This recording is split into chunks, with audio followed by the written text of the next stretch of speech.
இன்றைய அனுதின தியானத்துக்காக தெரிந்து கொண்ட வசனம் சங்கீதங்களின் புஸ்தகம் 130 சங்கீதம் 8 வசனம். அவர் இஸ்ரவேலை அதன் சகல அக்கிரமங்கள் என்று மீட்டுக் கொள்வார்.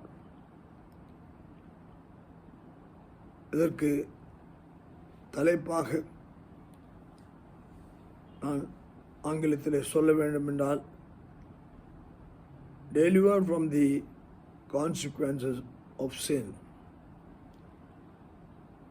இந்த உலகத்திலே வாழும் நாட்களெல்லாம் இந்த உலகம் பாவத்தில் இருக்கிறபடினால் இயேசு வருவதற்கு முன்னதாக பாவத்தை குறித்ததான உணர்வை மக்களுக்கு தேவன் தந்துள்ள அங்கே தாவீது முறையிடுகிறதை பார்க்கிறோம். தேவன் தான் இஸ்ரவேலை அவர் செய்யும்படியான அக்கிரமங்களை நின்று மீட்டுக்கொள்ள முடியும். அந்த மீட்டுக்கொள்ளுதல் அவளுக்குள்ளாக ஒரு உணர்வை கொடுக்க வேண்டும்.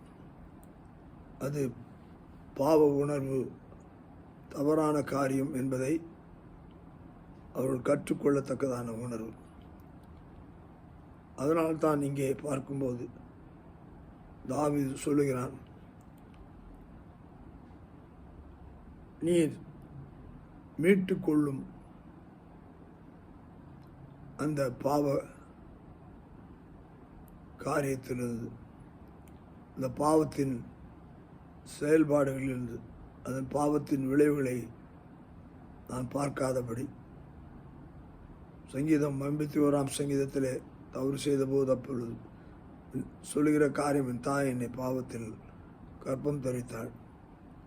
இன்றைக்கு இந்த பாவ உணர்வு இருக்கும்போது தான் ஆண்டவர் அதை பரிசுத்த ஆவியினாலே நாம் பெற்றுக்கொண்ட தேவனுடைய ஆவியானவர் எப்படி தாவீதுக்கு உணர்த்தி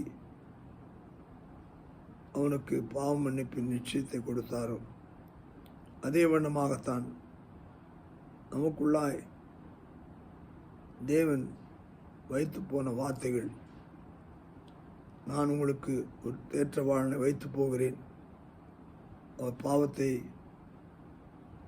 குறித்ததான உணர்வை கொடுக்கிற ஆவியானவர் ஆக உங்களுக்குள்ளாய் இருக்கிறார்.